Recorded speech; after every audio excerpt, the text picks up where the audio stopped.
Good evening. Welcome to Krishna's classroom. We return to the concept of completeness on metric spaces. Earlier, we had defined what we mean by a complete metric space. So let X be a metric space, and we say that X is a complete metric space if every Cauchy sequence in X converges to X. And I hope you recall what Cauchy sequences are. And if you look at the examples, we have proved that R is complete.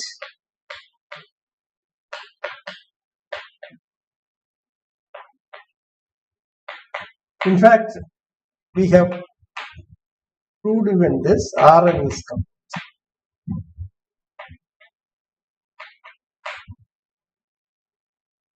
But if you take Q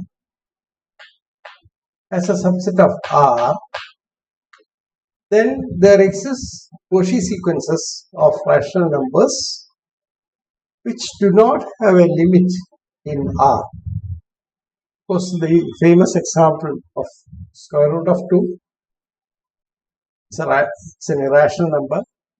This can be approximated or it's realized as the limit of a convergent sequence of rational numbers.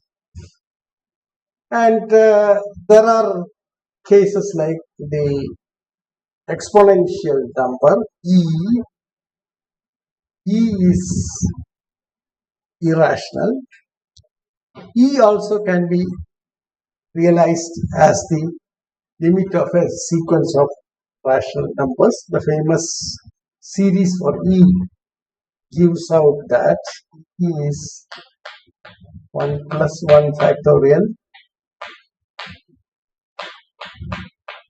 2 factorial, plus etc.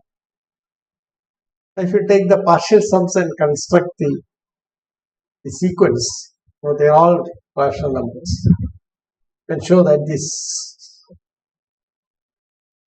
sequence of rational numbers constitute a Cauchy sequence, but the limit is not a rational number, so Q is not complete.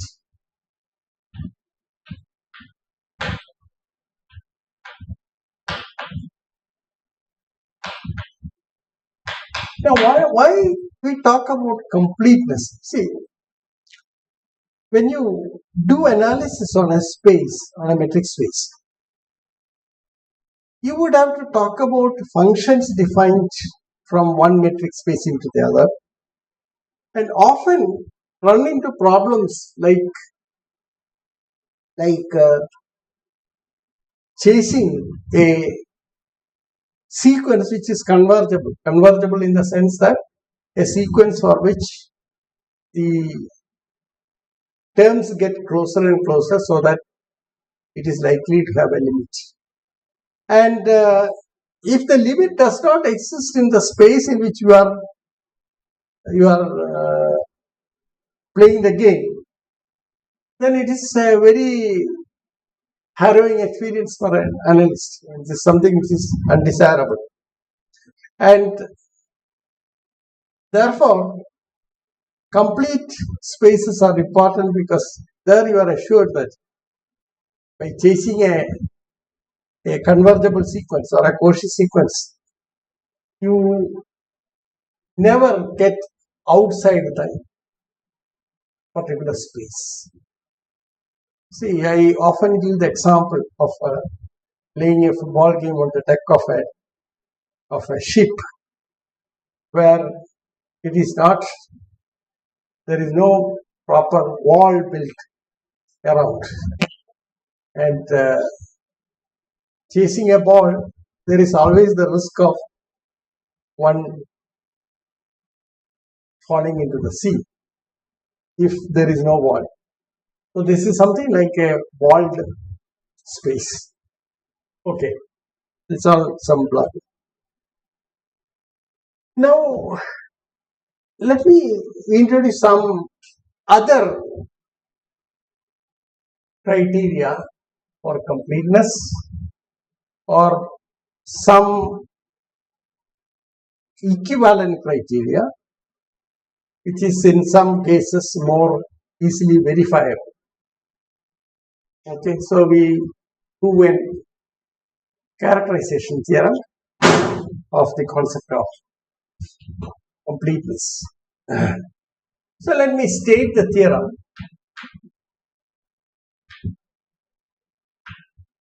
This is the characterization theorem.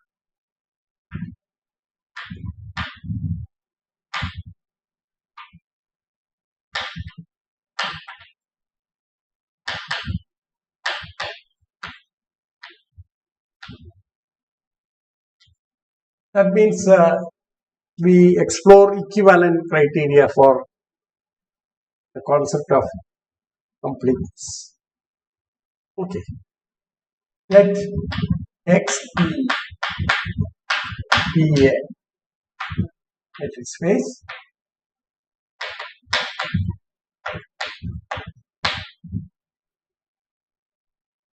Then the following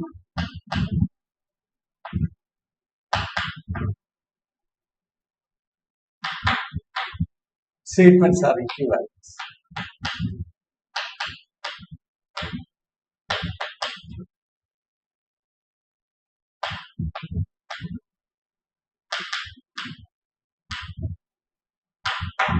That means any one of them could serve as a credible definition of a complete space. The first statement is that is complete. In the sense that every Cauchy sequence in the space converges to an element in the space itself. The second criteria is that every sequence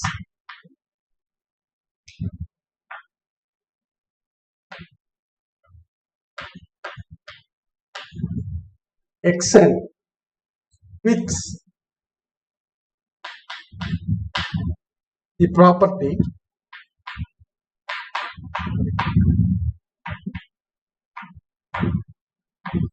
that sigma n equal to 1 to E Xn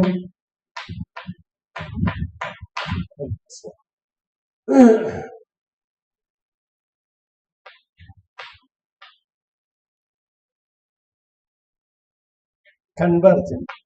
That means the series converges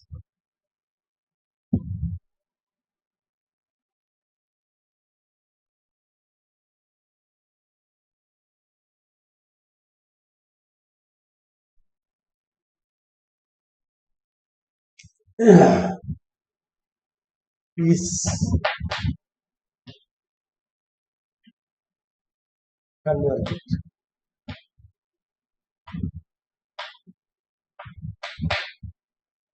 Now the third criteria is that means such a sequence converges to an element in the space. Now the third criteria is every Cauchy sequence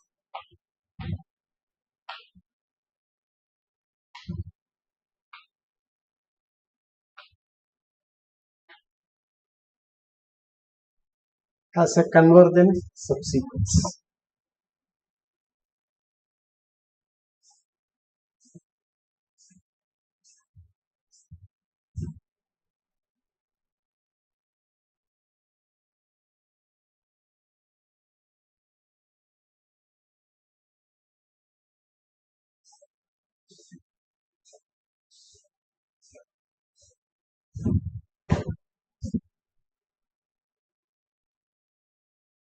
Every Cauchy sequence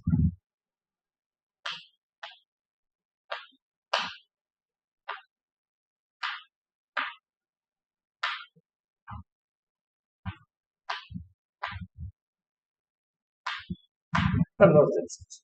Now these three statements are equivalent statements. Now let us prove this. Proof is quite straightforward. In fact, we first prove it as follows. Strategy.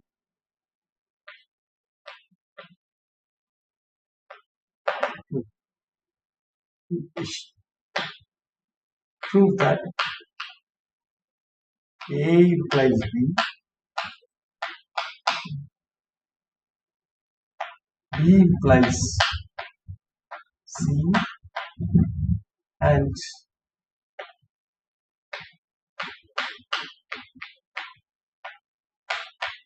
so that cyclically we prove this. A implies B, B implies C, and C implies, so that any one of them would imply the other. Okay, so that proves the equivalence of. Okay, let's start with the first one. So first we prove. So what it means is that assume A, namely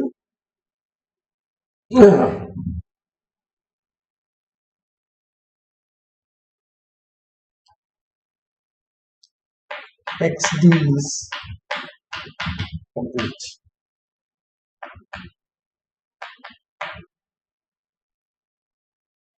Then we prove that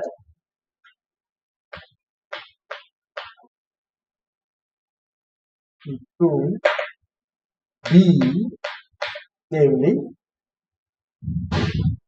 that every sequence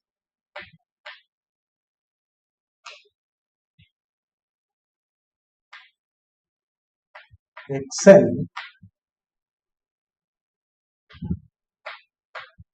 1 to infinity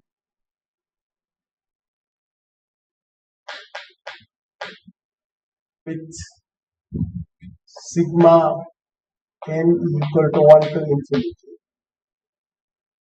dxn xn plus 1 finite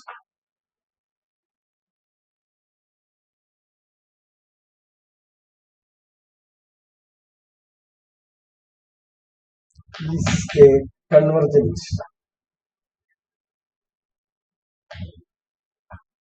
sequence. That means there exists some x in X, that is, there exists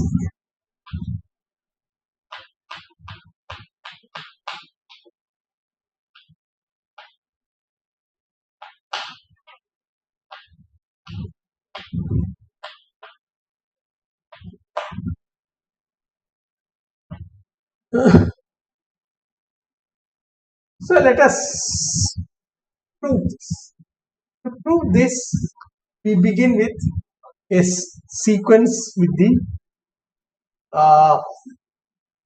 stated property.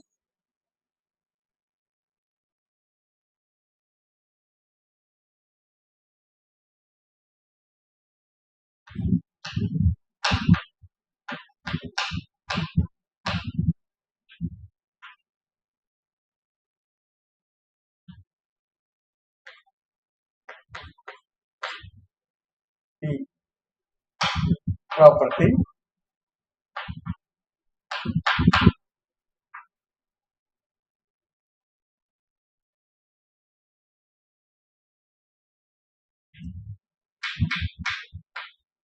one to infinity T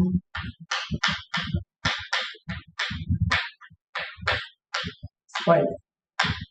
Now what we do is we claim that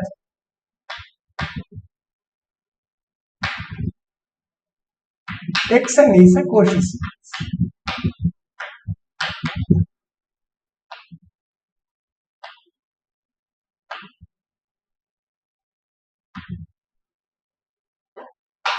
Then by the completeness of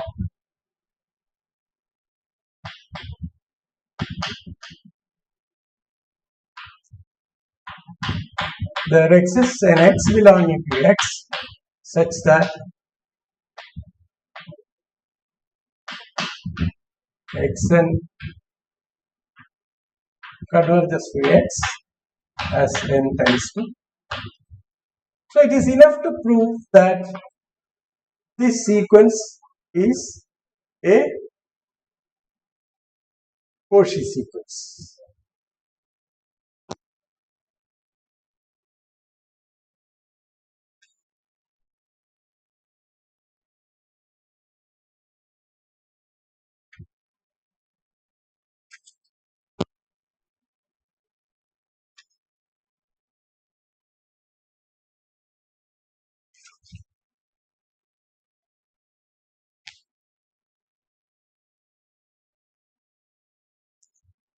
Now, what we have is sigma n equal to 1 to infinity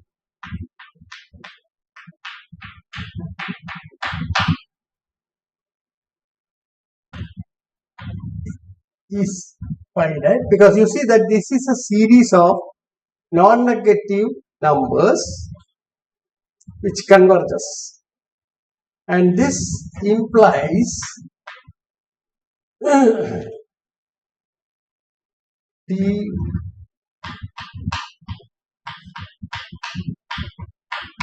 goes to 0. Okay. Now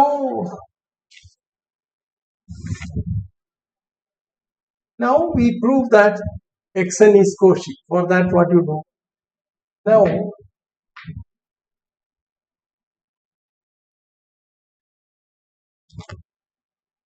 given an epsilon positive,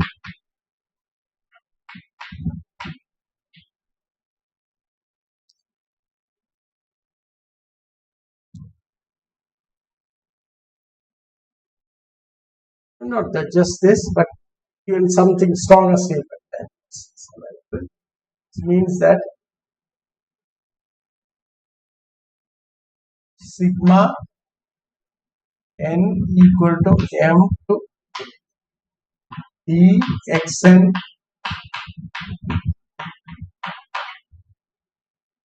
goes to 0 as m tends to infinity. What does this mean? This implies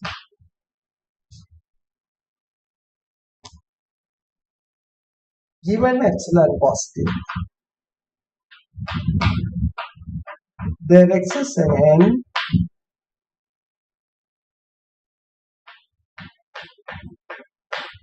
such that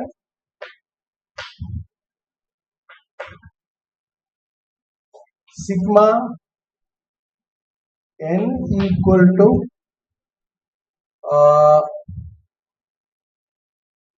m to infinity t xn is less than epsilon for every m greater than.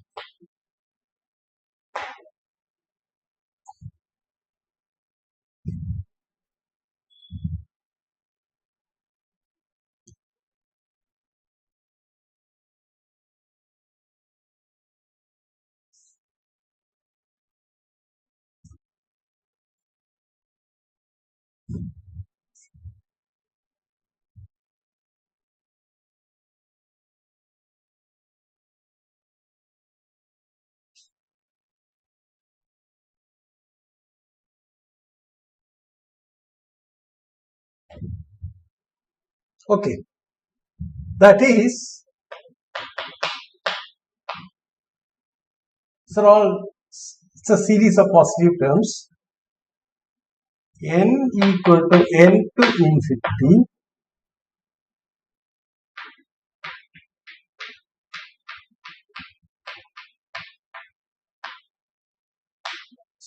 this is less than epsilon. Now we claim, so to prove xn is Cauchy,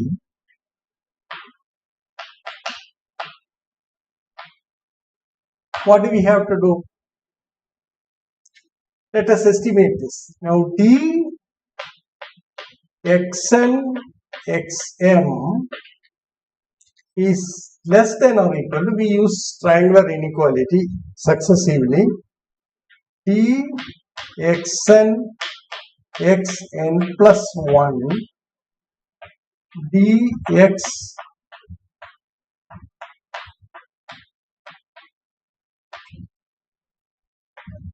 plus etc.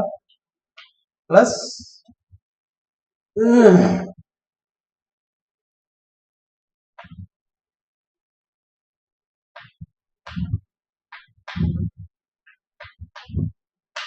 xn, and this is less than or equal to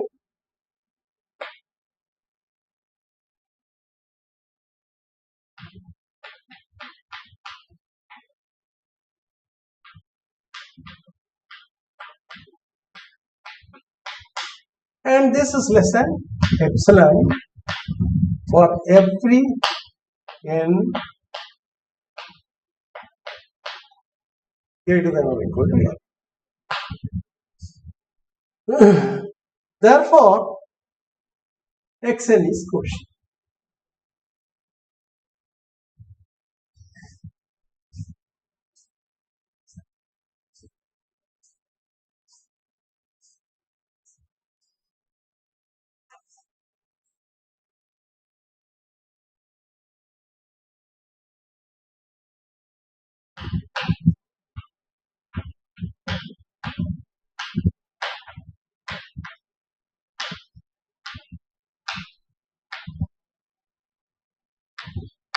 Now,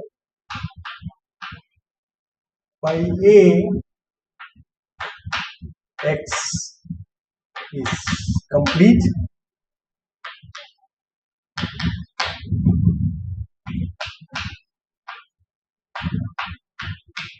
x belonging to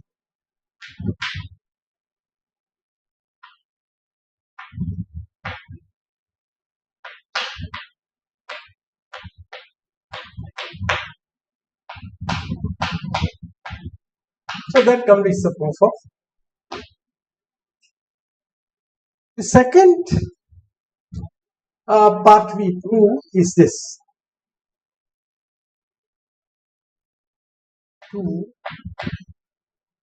Let us prove that B implies.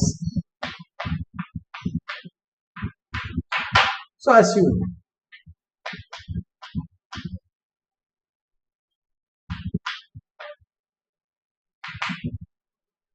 that means we consider and we claim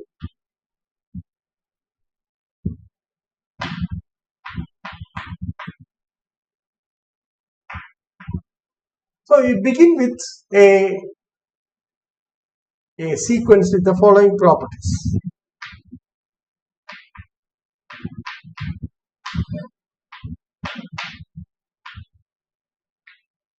Yeah.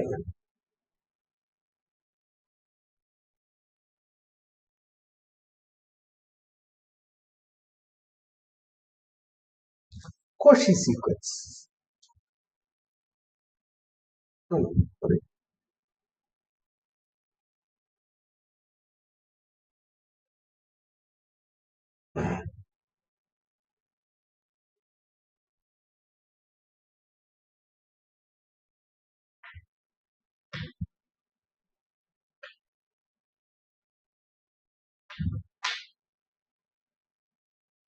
We claim that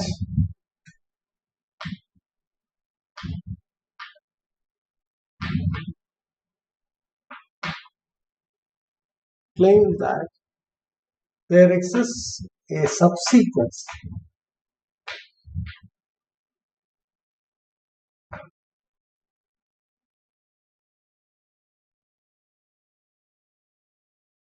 okay.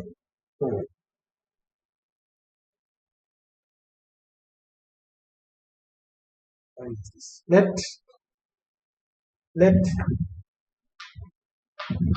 x n k be a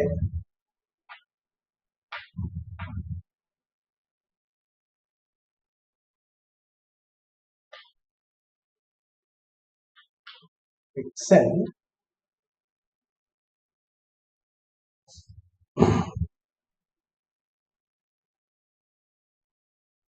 such that x n k converges to x some x belonging to x as k tends to. So we begin with a Cauchy sequence and assume that there is a and let xn k be a subsequence of xn such that xn k converges to x.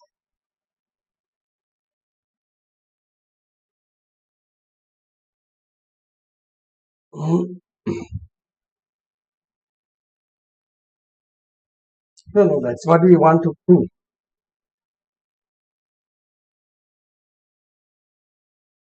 Okay.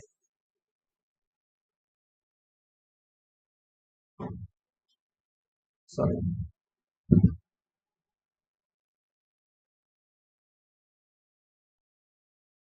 So we started with a Cauchy sequence and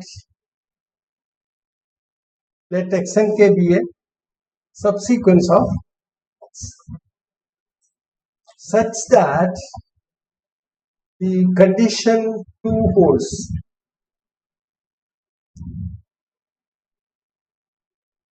Such that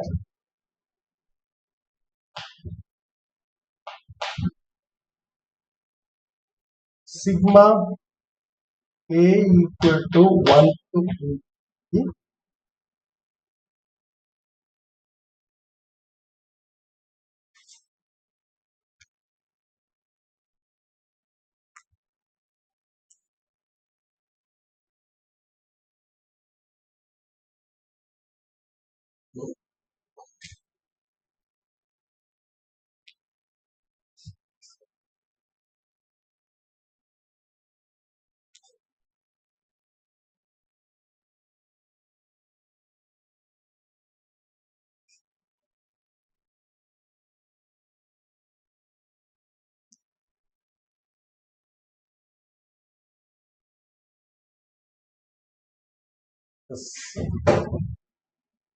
let me begin once again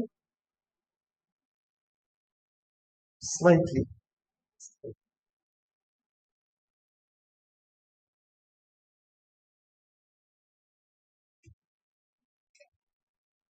Okay, so let xn be a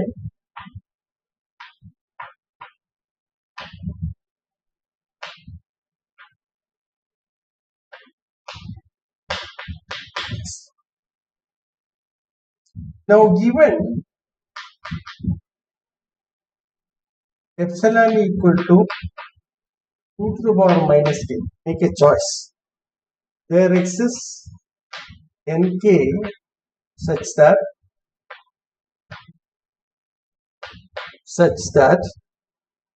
d xm xn is less than 2 to the power minus k for every n m greater than sum or equal to sum. So pick the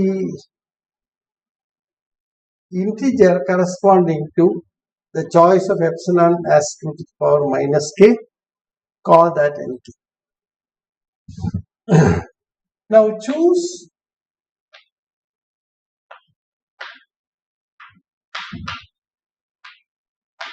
such that nk plus 1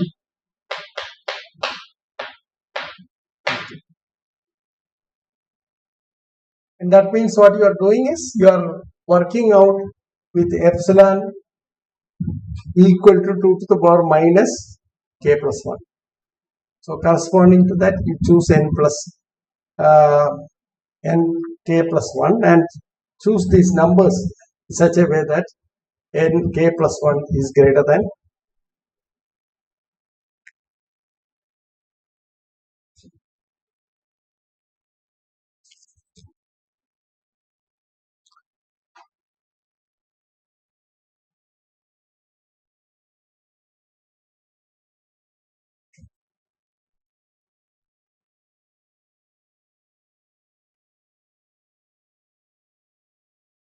Now what we do is we choose a sequence.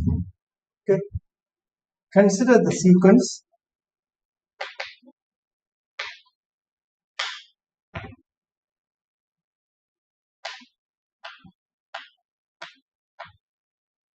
Nk, which is a subsequence of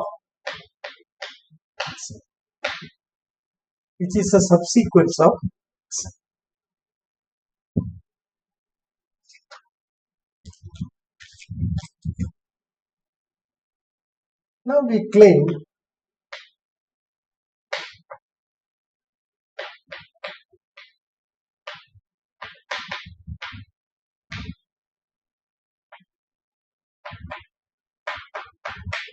how do we do that? We check the following, and the series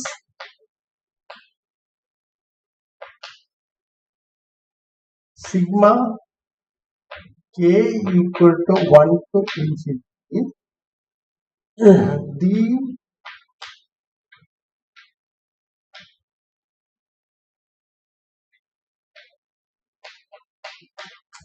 xnk plus 1 is less than or equal to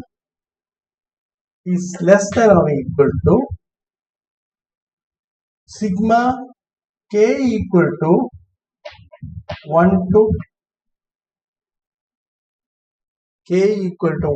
infinity 2 to the power minus k, and this is finite.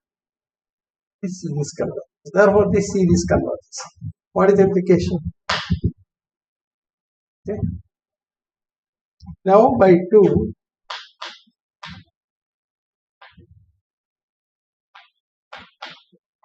there exists an x belonging to x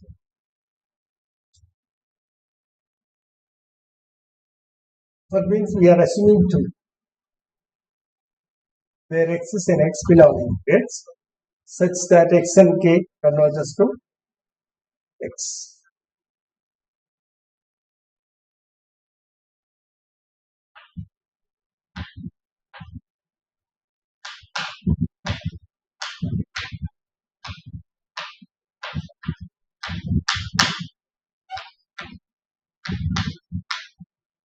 This is by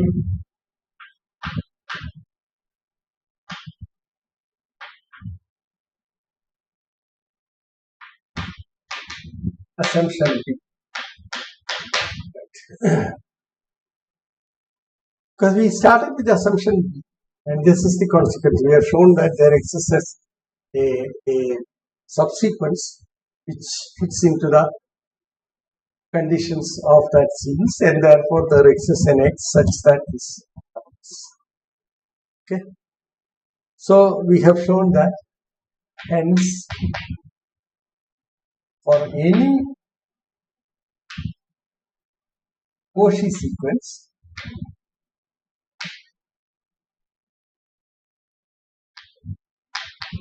x, there exists a convergent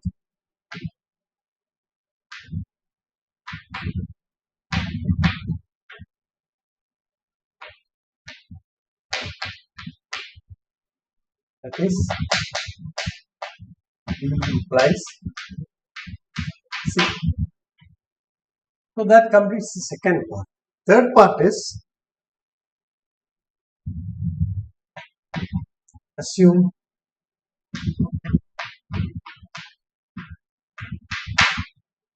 C implies A.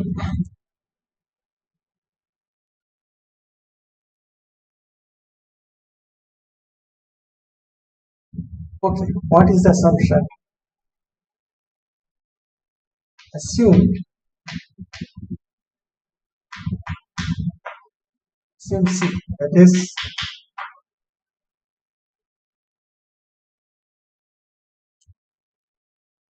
the sequence xn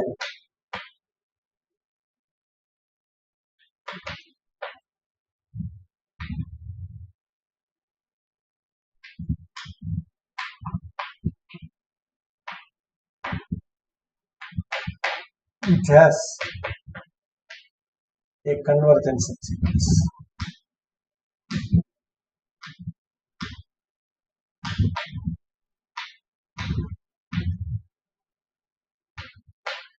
Now what we claim, okay, that is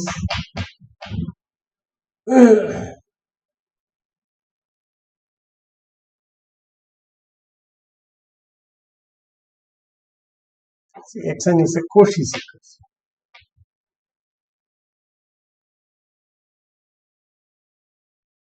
That is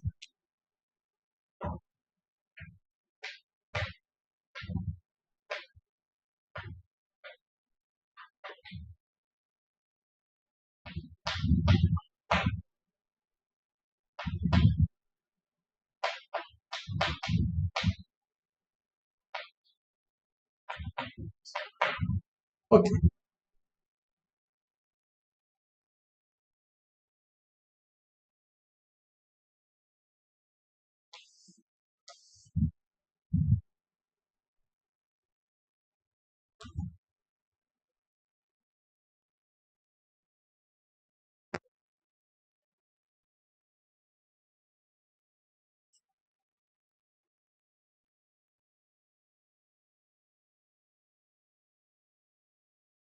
If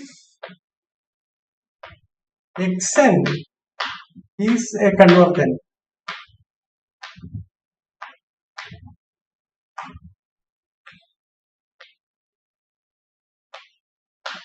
then we shall take the sequence itself as the subsequence.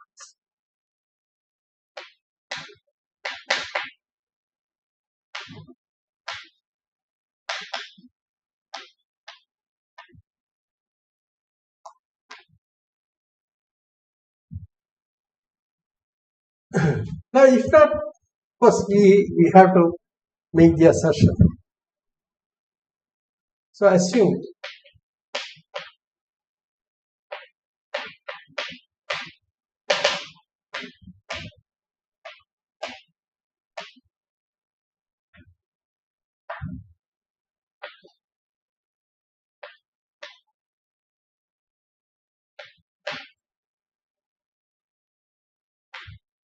let x and k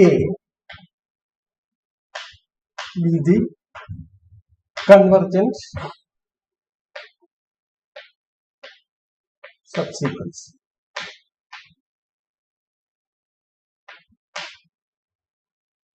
Let x belonging to x be the limit of this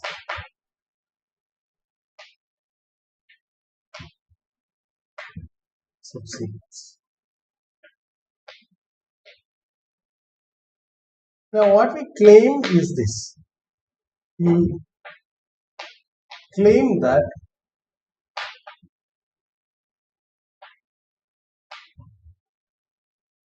xn converges to x as n tends to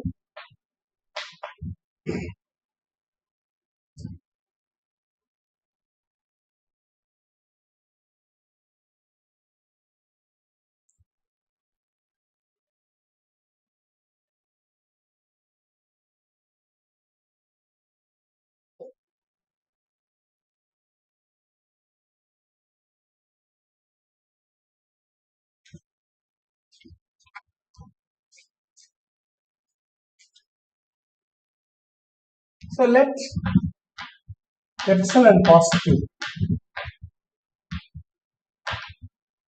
given, then choose N1 such that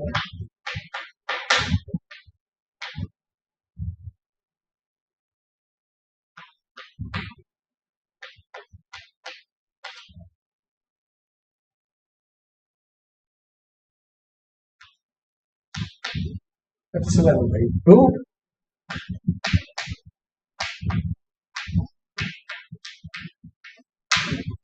that is for the assumption that xn is a quotient sequence. Now choose k1 such that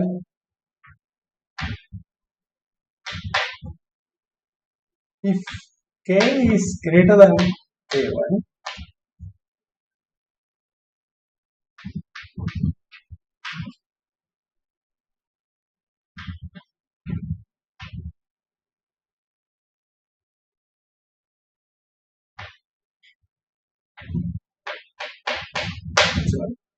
that is possible because xn k converges to. So we have this n1 k greater than k1. Now note that nk is k. This is because you see that we have 1 less than or equal to n1 less than n2 implies n2 is 2, and by induction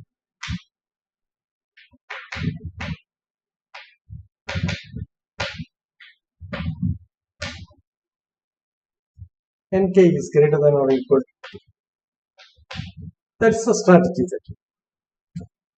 So let n be equal to maximum of n1 and k1.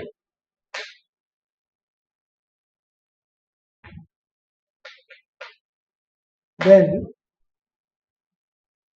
for n greater than n1 greater than or equal to n, we have t xn is less than or equal to t xn xnk plus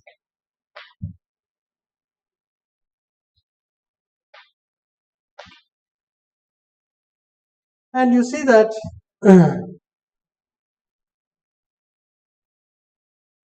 for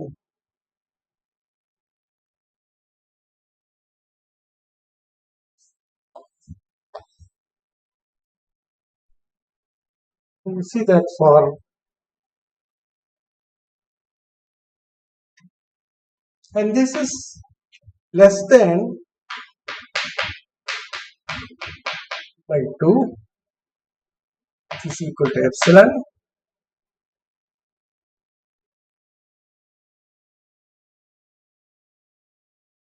Okay, because you see that this becomes nk greater than k, so you have this one greater than is you are choosing n as the maximum of these two numbers, and therefore you have estimate this is less than epsilon by 2, and this part is also less than epsilon by 2 because this is convergent to x.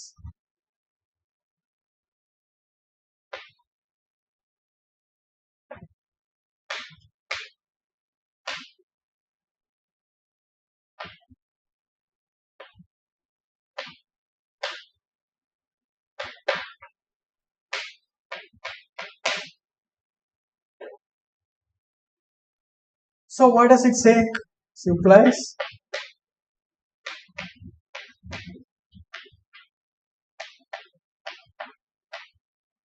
infinity as n tends to Okay. That is Xn quotient.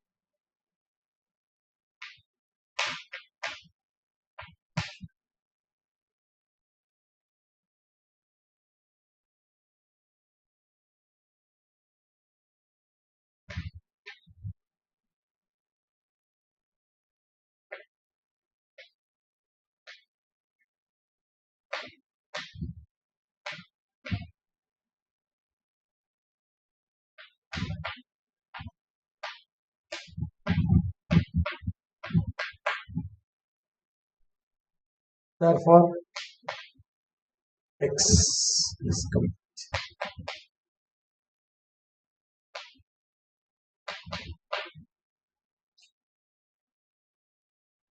So that completes the three sections, namely A implies B, B implies C, and C implies D. I think that's a nice place to stop for the day, and we will continue discussions on this later. So thank you very much.